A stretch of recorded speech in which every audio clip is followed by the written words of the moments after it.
The dim glow of candlelight flickered across the packed congregation. Hundreds of believers, eyes closed, hands raised, swayed to the rhythm of gospel songs. At the front of the hall, draped in a pristine white suit, stood a man who many called a prophet, Pasika Moto Neng, the self-proclaimed leader of the Incredible Happenings ministry. For years, his voice had echoed through the streets of South Africa, promising miracles, prosperity, and divine encounters. His followers believed he had a direct line to God, but outside the walls of his church, whispers of controversy followed him like a shadow. I remind you to subscribe and like this show so that we can continue expanding the great family of the reality.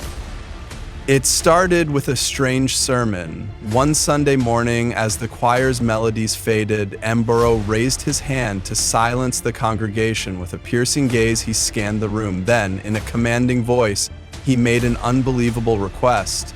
He allegedly instructed the women to remove their underwear and wave them in the air. Silence fell over the room. Some gasped, others obeyed. Mboro, it was said, claimed that this act would purify them, bringing them closer to God. Your blessings are blocked by evil spirits, he reportedly declared. But tonight you shall be freed. The story spread like wildfire. Social media exploded. Journalists rushed to report it. Religious leaders condemned him. Yet, Mboro denied it all. They are lying about me, he shouted in a public statement. I never said such a thing. They are jealous of my ministry. But the damage was done. His name became synonymous with religious manipulation. Long before the underwear scandal, Mboro had already made headlines with an even more outrageous claim. One Sunday, he stood before his congregation and, with a radiant smile, announced something extraordinary. He had ascended to heaven. I saw Jesus, he declared. His face shone brighter than the sun. And guess what? I took selfies with him. Gasps and cheers erupted from his followers. Some even cried with joy, but soon the outside world demanded proof. Where are the pictures? Reporters asked. Mboro hesitated. They are on my phone, he said, but you must donate first to see them. The internet erupted with laughter. Memes were created. Talk shows mocked him.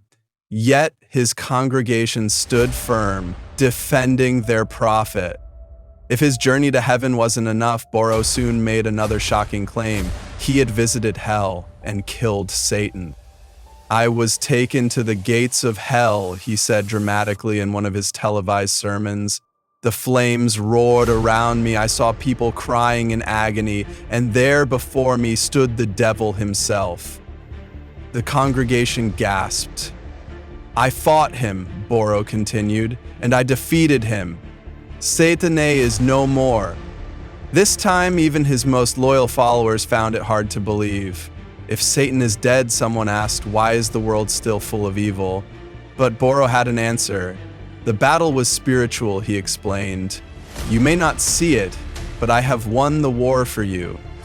As the controversies piled up, so did Mboro's legal troubles. In August 2024, the South African police received an urgent call. At a school in Katlehong, a dramatic scene was unfolding.